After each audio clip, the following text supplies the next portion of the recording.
کس نے خودکشی کی ہے؟ انڈیا کے کوئی ایکٹر ہیں، جوان آدمی ہیں، بس نام لینے کی ضرورت نہیں، جو بھی تھے بہرحال، تو کوئی جوان آدمی ہیں، انہوں نے خودکشی کی ہے. خودکشی کی وجہ یہ بتائی جا رہی ہے کہ کیا ہے؟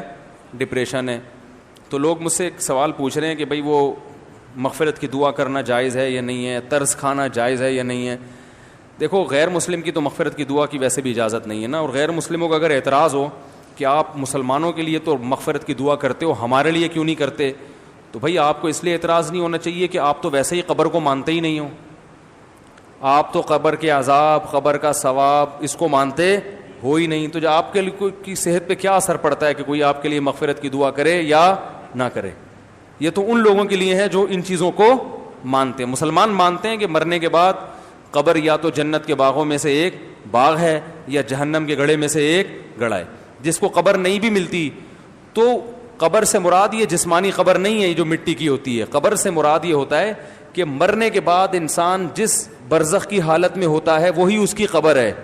چاہے اس کی لاش کو جلا دیا جائے، چاہے اس کے ذرے کو بکھیر دیا جائے. اس کی مثال ہے قرآن مجید میں اللہ تعالیٰ کا ارشاد ہے کہ ہم نے جب فرعون کو غرق کیا ہے، تباہ کیا ہے.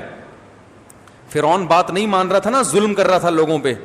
جب فرعون کو اللہ نے تباہ کیا تو اللہ فرماتے ہیں کہ النار یعرضون علیہا غدوا وعشیا، فرعون کو روزانہ صبح اور شام آگ میں جلایا جاتا ہے، روزانہ. وَيَوْمَ تَقُومُ السَّاعَةُ، اور جب قیامت قائم ہوگی تو اس کو دوبارہ زندہ کیا جائے گا، یعنی اسی باڈی کے ساتھ، اور کہا جائے گا ادخلوا آل فرعون اشد العذاب، اس سے بھی زیادہ سخت عذاب میں اس فرعون کو اور اس کے عیال کو داخل کر دو، اس کے جو فالوورز ہیں. تو قیامت سے پہلے جو عذاب ہو رہا ہے وہ کیا ہے؟ بولو بھائی، برزخ کا عذاب ہے نا. حالانکہ فرعون کو تو قبر نہیں ملی. فرعون تو مصر کی ایک عجائب گھر میں رکھا ہوا ہے، دیکھنے والوں کو کچھ بھی نظر نہیں آتا. وہ وہاں کھڑے ہوتے ہیں، نظر آئے گا فرعون ایک اس کی جو ہے نا وہ لاش کو حنوط کیا ہوا ہے کیمیکل لگا کے. لیکن قرآن کیا کہہ رہا ہے؟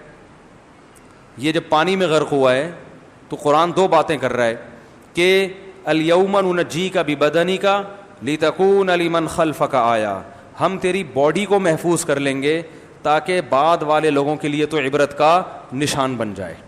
یہ پیش گوئی بھی قرآن کی پوری ہوئی. ہزاروں سال گزر گئے، فرعون کی باڈی بولو بھائی محفوظ، تاکہ بعد والے لوگوں کے لیے کیا رہی ہے؟ نشانی.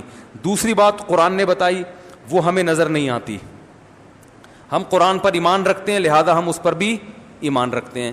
وہ بات یہ بتائی کہ فرعون کو عذاب دیا جا رہا ہے، صبح بھی آگ میں جلایا جاتا ہے اور شام کو بھی آگ میں بولو بھائی جلایا جاتا ہے. یہ فرعون جانتا ہے یا اللہ جانتا ہے؟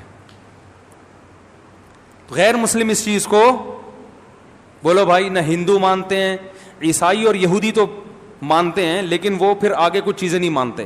وہ اتنا تو مانتے ہیں قبر کا عذاب ہوتا ہے، مگر وہ کیوں ہوتا ہے یہ نہیں مانتے. وہ کہتے ہیں شرک بھی کرو تو بھی کوئی فرق نہیں پڑتا.